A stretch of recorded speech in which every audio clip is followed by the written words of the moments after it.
नमस्कार, Motherland post में आपका स्वागत है। मैं हूं आपके साथ सचिन सिंह राठौर। एक बार फिर से आपके सामने नई वीडियो के साथ हाजिर हूं, जो होगा बेहद रुचिकर और बेहद जानकारी से भरा हुआ। इस वीडियो में आप बिहार से निकले पूरे विश्व में मनाए जाने वाले छठ महापर्व के बारे में जानेंगे। आप जानेंगे कि आखिर छठ महापर्व के पीछे क्या है पौराणिक घटनाएं। आप जानेंगे कि आखिर हर साल इस छठ महापर्व को किस तरह मनाया जाता है। तो आइए वीडियो की शुरुआत करते हैं और जानते हैं क्या है आखिर छठ महापर्व के पीछे का राज और इसे कैसे मनाया जाता है।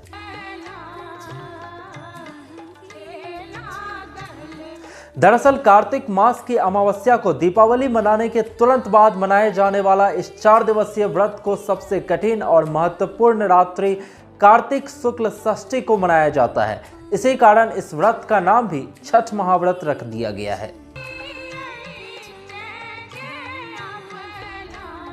इस पर्व को वर्ष में 2 बार मनाया जाता है। पहली बार चैत्र में और दूसरी बार कार्तिक में। चैत्र शुक्ल पक्ष षष्ठी को मनाए जाने वाला छठ महापर्व चैती छठ और कार्तिक शुक्ल षष्ठी पर मनाए जाने वाला यह महापर्व कार्तिक छठ कहलाता है।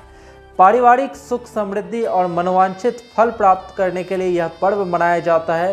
क्या है इसके पीछे पौराणिक घटनाएं, जानिए हमारी एक खास रिपोर्ट में। छठ पूजा की परंपरा और महत्व को बताने के लिए अनेक पौराणिक और लोक कथाएं प्रचलित हैं। सबसे पहले हम आपको रामायण काल की मान्यता के बारे में बताते हैं। रामायण के मान्यता के अनुसार लंका पर विजय पाने के बाद और राम राज्य की स्थापना करने के दिन कार्तिक शुक्ल षष्ठी को भगवान राम और माता सीता ने उपवास किया और सूर्य देव की आराधना की, ताकि रावण को मारने के कारण लगे ब्राह्मण हत्या के दोष से मुक्त हो सके और राम राज्य की स्थापना हो सके। सप्तमी को सूर्योदय के समय पुनः अनुष्ठान कर सूर्य देव से आशीर्वाद प्राप्त किया था। इस कारण से भी माना जाता है कि छठ का यह त्यौहार मनाया जाता है।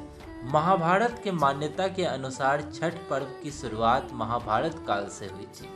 सबसे पहले सूर्यपुत्र कर्ण ने सूर्य देव की पूजा शुरू की।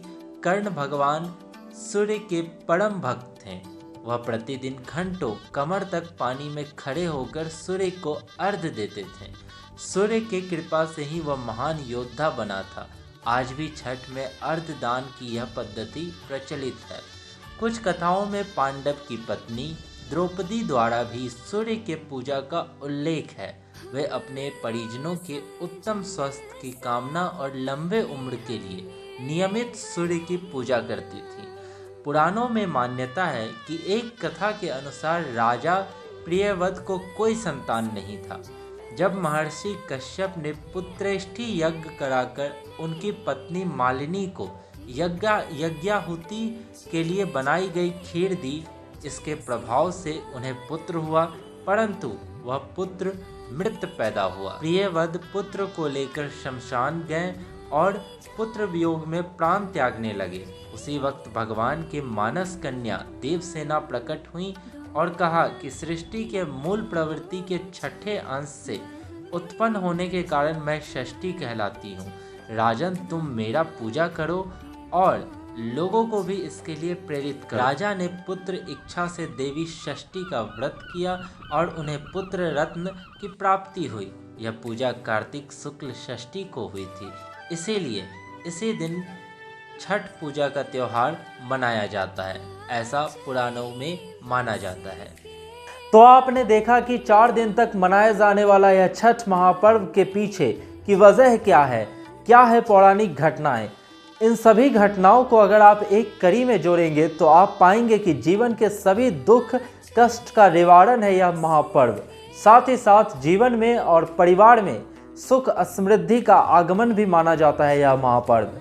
इस 4 दिन के महापर्व को आखिर कैसे मनाया जाता है, देखिए हमारी इस खास रिपोर्ट में। 4 दिन तक मनाया जाने वाला यह महापर्व खुद में ही एक मिसाल प्रस्तुत करता है। एक एक दिन की दर्शन हम आपको इस वीडियो में कराएंगे। आइए पहले दिन पे चलते हैं। पहला दिन नहाय खाय का होता है, यानी कि पहला दिन कार्तिक शुक्ल चतुर्थी नहाय खाय के रूप में मनाया जाता है। सबसे पहले घर की सफाई कर उसे पवित्र बना लिया जाता है। इसके पश्चात छठ व्रती स्नान कर पवित्र तरीके से शुद्ध शाकाहारी भोजन ग्रहण कर व्रत की शुरुआत करती हैं। घर के सभी सदस्य व्रती के भोजन करने के बाद ही भोजन ग्रहण करते हैं। भोजन के रूप में कद्दू दाल और चावल ग्रहण किया जाता है। यह दाल चने की होती है। अब दूसरे दिन पे आते हैं। दूसरे दिन खरना मनाया जाता है, यानी कि दूसरे दिन कार्तिक शुक्ल पंचमी को व्रतधारी दिन भर का उपवास रखने के बाद शाम को भोजन करते हैं। इसे खरना कहा जाता है। खरना के प्रसाद लेने के लिए आसपास के सभी लोगों को निमंत्रण भेजा जाता है। प्रसाद के रूप में गन्ने के रस से बने हुए चावल की खीर के साथ दूध, चावल का पिट्ठा और घी चुपड़ी रोटी बनाई जाती है। इसमें नमक या चीनी का उपयोग नहीं किया जाता है। इस दौरान पूरे घर में स्वच्छता का विशेष ध्यान रखा जाता है और घर में उत्सव का माहौल देखने को मिलता है। अब आता है तीसरा दिन, यानी कि तीसरा दिन संध्या अर्घ का दिन। तीसरे दिन कार्तिक शुक्ल षष्ठी को दिन भर प्रसाद बनाया जाता है। प्रसाद में ठेकुआ और चावल के लड्डू इत्यादि बनाए जाते हैं। इसके अलावा चढ़ावा के रूप में लाया गया सांचा और फल भी छठ प्रसाद के रूप में शामिल होता है। शाम को पूरी तैयारी और व्यवस्था कर बांस की टोकरी में अर्घ का सूप सजाया जाता है और व्रती के साथ परिवार और पड़ोस के लोग अस्ताचलगामी सूर्य को अर्घ देने घाट की ओर चल पड़ते हैं। सभी छठ व्रती एक नियत तालाब और नदी के किनारे इकट्ठा होकर सामूहिक रूप से अर्घ दान संपन्न करते हैं। सूर्य को जल और दूध के अर्घ दिया जाता है और छठी मैया के प्रसाद भरे सूप से पूजा की जाती है। इस दौरान कुछ घंटों के लिए आसपास मेले जैसा दृश्य बन जाता है। अब आता है चौथा दिन। चौथा दिन यानी सुबह के अर्घ का दिन। चौथे दिन कार्तिक शुक्ल सप्तमी के सुबह उदयगामी सूर्य को अर्घ दिया जाता है। व्रती वही पुनः इकट्ठा होते हैं जहां उन्होंने पिछले दिन शाम में अर्घ दिया था। पुनः पिछले शाम की प्रक्रिया को पुनरावृत्ति की जाती है, यानी कि दोहराया जाता है।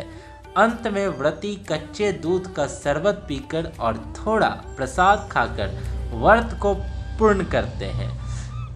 इस पूरे संसार में बिहार और पश्चिमी उत्तर प्रदेश ही एकमात्र ऐसा राज्य है जहां उगते सूरज को ही नहीं, डूबते हुए सूरज को भी नमन किया। तो छठ महापर्व जो एक बेहद कठिन तपस्या है, यह प्रायः महिलाओं द्वारा किया जाता है। 4 दिनों के इस व्रत में व्रती को लगातार उपवास करना पड़ता है, जिसमें वो पानी भी नहीं पीती हैं। भोजन के साथ सुखद सैया, यानी कि जिस बेड पे आराम बेड पे वो सोती है, उसका भी त्याग करना पड़ता है। पर्व के लिए बनाए गए कमरे में व्रती फर्श पर ही एक कंबल या चादर के सहारे रात बिताती हैं। इस उत्सव में शामिल होने वाले लोग तो नए कपड़े पहनते हैं, पर व्रती ऐसे कपड़े पहनती हैं जिनमें किसी भी प्रकार से सिलाई नहीं की जाती है। महिलाएं साड़ी और पुरुष प्रायः धोती पहनकर छठ व्रत को करते हैं। शुरू करने के बाद छठ पर्व को सालों साल तक करना होता है, जब तक कि अगली पीढ़ी के किसी विवाहित महिला को इसके लिए तैयार न किया जाए। घर में किसी के मृत्यु हो जाने पर यह पर्व नहीं मनाया जाता है। ऐसी मान्यता है कि छठ पर्व पर व्रत करने वाली महिलाओं को पुत्र रत्न की प्राप्ति होती है। पुत्र की चाहत रखने वाली और पुत्र की कुशलता के लिए सामान्य तौर पर महिलाएं यह व्रत रखती हैं, तो पुरुष भी इस व्रत को पूरी निष्ठा के साथ रखते हैं। और अगर वैज्ञानिक दृष्टिकोण की बात करें तो आखिर यह छठ पर्व क्यों मनाया जाता है, तो षष्ठी के दिन विशेष खगोलीय परिवर्तन होता है। तब सूर्य की पराबैंगनी किरणें असामान्य रूप से एकत्रित हो जाती हैं और इसके कुप्रभावों से बचने के लिए सूर्य की उषा और प्रत्युषा में रहते जल में खड़े होकर छठ व्रत किया जाता है। तो आपको हमारी ये वीडियो कैसी लगी, आप हमें कमेंट सेक्शन में कमेंट करके ज़रूर बताएं। और वीडियो अच्छी लगी हो तो लाइक और शेयर करना बिल्कुल न भूलें। और चैनल पे अगर आप पहली बार आए हैं तो चैनल को सब्सक्राइब करना और बेल आइकन का बटन दबाना तो बिल्कुल ना भूलें। आपका बहुत बहुत धन्यवाद।